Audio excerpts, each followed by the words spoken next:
Dear student, आप सभी को मेरा प्यार भरा नमस्कार। आज इस वीडियो का बनाने का पर्पज ये है कि बोर्ड परीक्षा में हम लोग अच्छे अंक लाने के लिए क्या क्या टिप्स अपना सकते हैं जिससे कि हमारे अच्छे अंक आए और हमारी मेरिट अच्छी बने। ठीक है ना। जो समय हमने एक्सपेंड किया, जो खर्च किया एजुकेशन पर, पढ़ाई पर, स्टडी पर, वो समय अब पर्याप्तता सही जगह सही टाइम देकर के सुनिश्चित कर सकते हैं कि हम एग्जाम में किस तरह लिखेंगे, तो उसकी तैयारी किस तरह करें। तो पहले तो आज मैं जो वीडियो बना रहा हूं इसमें यह है कि हम तैयारी या अपना रिवीजन कैसे करें। ठीक है ना। रिवीजन कैसे करें और सही तैयारी को हम कैसे लक्ष्य तक ले जाएं, तो उसके बारे में उसके बाद दूसरा जो वीडियो आएगा उसमें आएगा कि कॉपी लिखते समय हमें कौन सी गलतियां नहीं करनी है। वे गलतियां हमें बिल्कुल नहीं करनी है जिनसे हमें बहुत बड़ा नुकसान भुगतना पड़ सकता है। ओके, तो आज का वीडियो है कि कौन कौन से टिप्स अपनाएं जिससे कि रिवीजन को हम सही से कॉपी में उतार सकें। ओके, ठीक है। तो सुनिए, पहला आपका रहा टाइम मैनेजमेंट पर ध्यान देना है। क्या है? टाइम मैनेजमेंट पर ध्यान देना है। तो टाइम मैनेजमेंट क्या है? आपकी ये रही स्कीम। ठीक है ना। ये स्कीम डेट के वाइज नहीं है, ये क्रम वाइज है। कौन सा पेपर किसके बाद आता है और हर किसी पेपर के बाद 1 2 3 दिन का जो डिफरेंट है वो माने नहीं रखता। माने रखता है कि इस टाइम टेबल को किस प्रकार आप अपने आप पे लागू करेंगे, उतारेंगे, अनुसरण करेंगे इस टाइम टेबल का, जिससे कि आपकी बोर्ड परीक्षा खराब ना हो और समय का सही से उपयोग कर सकें, सदुपयोग कर सकें। ओके, सुनिए। तो नंबर 1 क्या करेंगे? पहला पेपर मेरा है हिंदी का, हाई स्कूल वालों का भी है और इंटर वालों का भी है, जो क्लास 10th वालों का भी और क्लास 12th वालों का भी। तो हम क्या करेंगे? पहला पेपर जो हिंदी का है इसको हम अभी से, आज तारीख हो गई है 20, कितनी हो गई है? 20 तारीख, दूसरा महीना 2025। ठीक है ना। आज 20 हो गई है, अर्थात 24 तारीख को पहला पेपर है आपका, सभी लोगों का, 10th वालों का और 12th वालों का। 24 तारीख को पहला पेपर है, तो हमारे पास क्यों कहीं ना कहीं 4 दिन रह गए। कितने रह गए? 4 दिन। अब हम क्या करेंगे? हिंदी को समय ज्यादा देंगे, हिंदी को समय अधिक देंगे, या पहले जो पेपर पढ़ता है उसको समय अधिक देंगे। और ठीक उससे कम समय, अगर हिंदी को मैंने 3 घंटे दिया, कितना दिया? 3 घंटे दिया, 3 आवर दिए, तो हम उसके सेकेंड वाले पेपर को, जो सेकेंड आ रहा है, तो दूसरे नंबर पे पेपर आ रहा है, इधर हाई स्कूल वालों का मैथ है और इंटर वालों का मैथ और बायोलॉजी है। ओके, तो इसमें क्या करेंगे? पहले पेपर को 3 घंटे देंगे और दूसरे पेपर को कम समय में, इसका आधे से ज्यादा 2 घंटे देंगे। इसको 3 घंटे देंगे, इसको और आधा कर लो, 1.5 घंटा देंगे। क्यों देंगे? क्योंकि इस पेपर के साथ साथ ये भी पेपर इसके जस्ट ही आएगा और इसके बीच थोड़ा ही अंतर है। ओके, इसके बीच थोड़ा ही अंतर होगा। उसके बाद अब यहां हम देखते हैं कि अगर मैं इसको डेट दिए, अगर ये पेपर हो जाता है, पहला पेपर क्लियर हो जाता है, तो हम इसको देंगे फिर 3 घंटे, जिस दिन हो जाएगा उसी से 3 घंटे, 3 से 4 घंटे, इसी एक विषय को 3 से 4 घंटे। बाकी से समय हमारा इस सेकेंड, इसके बाद आने वाले विषय पर हो जाएगा, जो 1.5 से 2 घंटे रहेगा। 1.5 से 2 घंटे, इस तरह 1.5 ना लिखो, इस तरह लिखो, 1:30। ओके, तो 1:30 से 2 घंटे, 1:30 2 घंटे, मतलब 1.5 से 2 घंटे, 1.5 से 2 घंटे समय देना है आपको इस सेकेंड वाले को। अगर ये वाला चल रहा है, जब तक ये एग्जाम नहीं हो जाता है तब तक आप ऐसे ही दोहराएंगे कि 3 घंटे हम मैथ बायो को देंगे और बाकी जो बचा शेष टाइम जिसमें मन ऊब जाता है तो हम सेकंड वाले पेपर को देंगे। जो लोग मैथ बायो के बाद हैं, इंटर वाले, वो फिजिक्स में देंगे। फिजिक्स में समय 2 घंटे, 2 ढाई 3 घंटे देंगे और मैथ वाले 3 से 4 घंटे मैथ को देंगे, हाई स्कूल वाले। ठीक है, और जो साइंस में देंगे शेष बचा घंटा टाइम। अगर ये पेपर हो जाता है तो उसके बाद इसके जो नेक्स्ट पेपर आता है, जो कि 12th वालों का आता है केमिस्ट्री और हाई स्कूल वालों का आता है इंग्लिश। तो अब इस पेपर की बात, तो इस पेपर को अब देंगे हम 3 घंटे, 3 से 4 घंटे इस वाले पेपर को हम देंगे अधिक से अधिक समय, और बाकी जो शेष बचा है, जो शेष जिस टाइम में हम उबे हैं या फिर हम लोग को प्रॉब्लम होगी कि अब परेशानी होगी, बहुत ज्यादा हो गया, ठीक है ना, मन नहीं लग रहा है, तब हम शेष बचा टाइम हम इंग्लिश को देंगे। और टाइम देने की ड्यूरेशन क्या है, 1 से 1.5 घंटे से 2 घंटे तक हम देंगे। 2 के ऊपर भी देना चाहो दे सकते हो, वो आप पे डिपेंड करता है।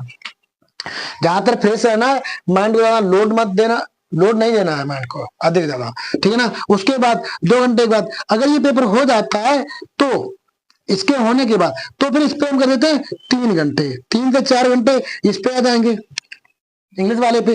तो फिर क्या करेंगे, इस वाले को टाइम 3 से 4 देंगे, तो इसके आगे आने वाला जो पेपर है उसको हम फिर देंगे वही टाइम 1.5 घंटे से 2 घंटे पर डे। इसी के साथ साथ देना, इसका पेपर चल रहा है तो उसके साथ में 1.5 घंटा देना है। जब इसका फाइनली ये पेपर हो जाता है तो 3 से 4 घंटे इसको देना है, फिर इसके नीचे वाले को मैं 1.5 से 2 घंटे देना है। उसके बाद अगर ये हो जाता है तो इसको हमें देना है 3 से 4 घंटे, उसके फाइनली इसको हमें देना है 1.5 घंटा से 2 घंटे। अगर ये भी हो जाता है तो इसको देना है फिर हमें 1.5 घंटे दे रहे हैं इसके साथ। अगर ये हो जाता है क्लियर तो इसको देना है हमें 3 से 4 घंटे, ठीक है ना। बाकी 12th वालों का इतना बहुत है, हाई स्कूल वालों का एक और रह जाता है SST। तो इसके साथ साथ ये जब हम कर रहे हैं तो यहाँ क्या है, 12th वालों को सीधा क्या है, इंग्लिश को देना है। लेकिन अगर हम 10th वालों की बात करें, हाई स्कूल वालों की बात करें, तो हाँ आर्ट में इतना पढ़ने को नहीं है।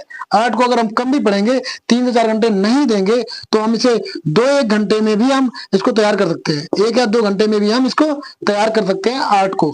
इसके जगह पर आप अधिक से अधिक समय SST को दें, आप SST को दें 3-4 घंटे, इसको 1-2 घंटे दें, आर्ट को कोई खास नहीं है। और बाकी 12th वाले इसको 3 से 4 घंटे समय दें। ओके, ये रहा पहला। तो हमने कहा टाइम मैनेजमेंट पर ध्यान देना है। आपको 20 तारीख हो गई है और उसके बाद आप क्रमांक ऐसा ही अपनाएंगे कि पहले वाले के पेपर को समय ज्यादा, दूसरे वाले को कम। जब पहला हो जाए तो दूसरे वाले को ज्यादा, फिर तीसरे वाले को वही समय तीसरे वाले को। तीसरा वाला अगर हो जाता है तो उसके बाद इस वाले को समय पूरा, उसके नीचे वाले को समय उतना ही, 1.5 से 2 घंटे। पहले पेपर को 3 से 4 घंटे देना है, 2 से 3, 3 से 4 जितना अधिक से अधिक दे सको। और दूसरे वाले पेपर को 1-1.5-2 घंटे पक्का देना है, क्योंकि उसका नेक्स्ट है। इसका पेपर खत्म होने के बाद वो कब आ जाएगा सर पर पता नहीं लगेगा। उसके बाद सर पे लोड आ जाएगा, टेंशन आ जाएगी, जिस कारण आप सही से पढ़ नहीं सकते, याद नहीं रख सकते, फिर आपको वही समस्या। ओके, उसके बाद ये आ गया आपका टाइम मैनेजमेंट। ओके, इसका ये रह गया आपका टाइम मैनेजमेंट, ठीक, इसको हटा देते हैं। अब इसके बाद दूसरा ऑप्शन था हमारे यहाँ नोट में, तो इसको ध्यान रखना है, इस तरह आप टाइम मैनेजमेंट कर सकते हैं। उसके बाद दूसरा पॉइंट है आपका हर विषय का समय हिसाब से बांट लें। हर विषय का, ये तो हमने बता ही दिया, हर विषय का समय अपने हिसाब से बांटें, अपने हिसाब से बांटें। अपना हिसाब क्या है भाई, अपने हिसाब से बांटना। इसका मतलब है कि कौन सा विषय आपको ज्यादा दुख देता है या तकलीफ देता है, ये आपके लिए बहुत हार्ड है, जिसे आप करने में बहुत असफल रहते हैं, टेंशन रहती है, उससे समय थोड़ा ज्यादा दें। ओके, तो उसके लिए समय बांट लें, उसे हमें कितना टाइम देना है, अधिक से अधिक टाइम देना है उसे, जो कि वो अच्छा हो जाए। उसके बाद तीसरा, इसके शॉर्ट नोट बनाने हैं हमें। क्या करने, शॉर्ट नोट। या तो आपने पहले बनाए होंगे शॉर्ट नोट, आप तो नहीं बना सकते शॉर्ट नोट। जो शॉर्ट नोट होते हैं पहले ही बनाने थे, हो सकता है आपने बनाए होंगे। अगर आपने बनाए तो बहुत अच्छा है, नहीं बनाए तो रिवीजन का तरीका चेंज रखें, ठीक है ना। शॉर्ट नोट अगर आपने बनाए तो अच्छी बात है, उन शॉर्ट नोट जो बनाए उनका अच्छे से रिवीजन करें। ओके, उसके बाद चौथा जो पॉइंट होता है, चौथा पॉइंट है वो आपके लिए जिस विषय में आप कमजोर हैं, जिस विषय में आप कमजोर हैं, जिस विषय में आप कमजोर हैं उस पर ज्यादा ध्यान दें। कमजोर हैं उस पर ज्यादा ध्यान दें, उस पर ज्यादा ध्यान दें, उस पर ज्यादा ध्यान देना है कि भाई कमजोर है तो जायज बात है, जो उससे पहले वाला पेपर अगर हुआ तो दूसरा वाला कब पेपर आपके सर पर आ जाएगा पता ही नहीं लगेगा, आपको टेंशन हो जाएगी। उस वजह से आपको सही से उसे मेंटेन नहीं कर पाओगे, ना ही तो समय को, ना ही तो उस चीज को, ठीक है ना, पेपर को, जिससे कि आपका पेपर वो बहुत खराब जाएगा, जिसका नुकसान आपको रिजल्ट में भुगतना पड़ सकता है। ठीक है, तो हमारी आशा है कि आप लोग अच्छे से समझ जाए इसको। और 5वें नंबर पे आपका पॉइंट रहेगा कि मॉडल पेपर, अगर आपको जैसे जिस विषय पे ध्यान देना है, आपने शॉर्ट नोट बनाए हैं, आप तैयारी कर रहे हैं, तो एक काम और करें, आप अनसोल्ड, ठीक है ना, अनसोल्ड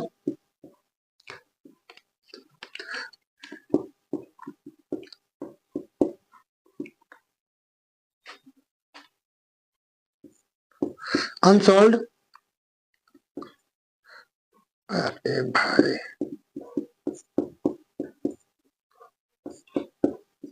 अनसॉल्व्ड हल करने हैं,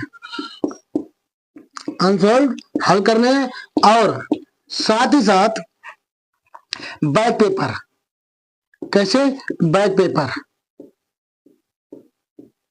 बैक पेपर भी हल करने हैं, अनसोल्ड और बैक पेपर, या फिर यहां पर हो सकते हैं मॉडल पेपर, मॉडल पेपर भी, मॉडल पेपर भी आपको हल करने हैं। ये जितने अधिक से अधिक आप हल करोगे उतना ही आपको फायदा मिलेगा, क्योंकि कोई भी मॉडल पेपर बनाता है वो कहीं ना कहीं ये देखता है कि ये मॉडल पेपर सही है, सही है, ठीक है ना, वो इम्पोर्टेंट है, खास है, वो पिछले आए हुए प्रश्नों के आधार पर किस तरह वो नए प्रश्न रखते हैं, उनका वो ध्यान रखते हैं, क्या रखते हैं, ध्यान रखते हैं। तो याद रखना, आपको बैक पेपर हल करना है, अनसॉल्व्ड हल करना है, अनसॉल्व्ड हल करना है, और मॉडल पेपर भी हल करना है। क्या करना है, मॉडल पेपर। जितने अधिक आप मॉडल पेपर हल करोगे, जितने अधिक आप मॉडल पेपर हल करोगे उतना ही आपको फायदा मिलेगा, जितना आप अधिक मॉडल पेपर हल करोगे उतना ही आपको फायदा मिलेगा, जितना भी आप अधिक करोगे।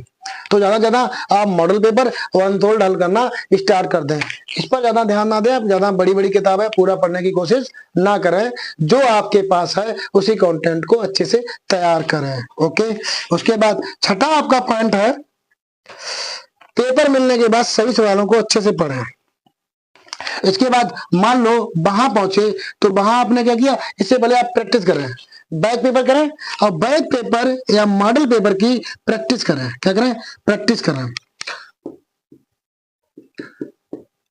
प्रैक्टिस करें, ठीक है ना, बैक पेपर और मॉडल पेपर की क्या करें, प्रैक्टिस करें, जिससे कि आपको अंदाजा हो जाए कि आप कितने टाइम में कितना लिख सकते हो। तो लिखने की आदत डालें, अधिक से अधिक लिखने की आदत डालें, और ये देखें कि बैक पेपर में, ये देखें बैक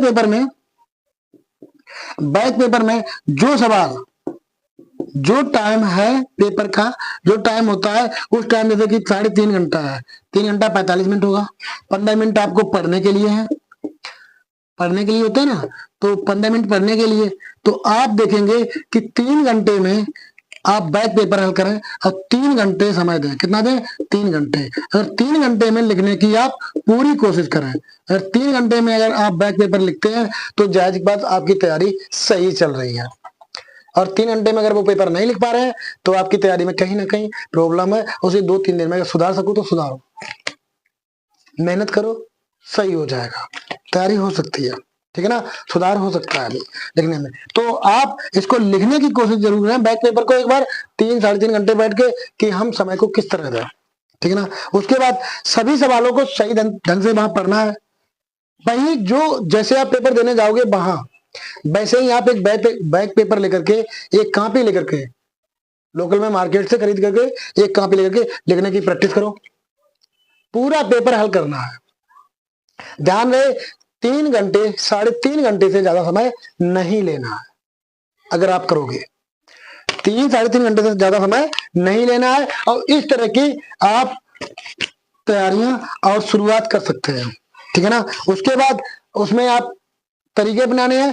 पहले तो आपको पेपर को पढ़ना है, जो बैक पेपर आप दे रहे हैं किसी भी सब्जेक्ट का हो, पिछली ईयर का पेपर उठा लो, उसे हल करना है। सबसे पहले आप देंगे उस सवालों को बड़े हिसाब से, शांति से, केंद्रित होते हैं, एकाग्र के साथ और एकाग्रता के साथ माइंड का कंसंट्रेशन करें और पेपर हल करें, जैसे कि लगे कि आप बोर्ड परीक्षा में बैठे हैं। और सभी को, अपने घर वालों को बोलते हैं कि 3-3.5 घंटे हमें डिस्टर्ब ना करें, बिल्कुल ईमानदारी साथ प्रैक्टिस करें, ठीक है ना, जिससे कि आपका ये लगेगा कि आप ने समय कैसे दिया, और इससे आपका अंदाजा हो जाएगा कि पेपर में हमारे पास समय को लेकर क्या गलती होगी।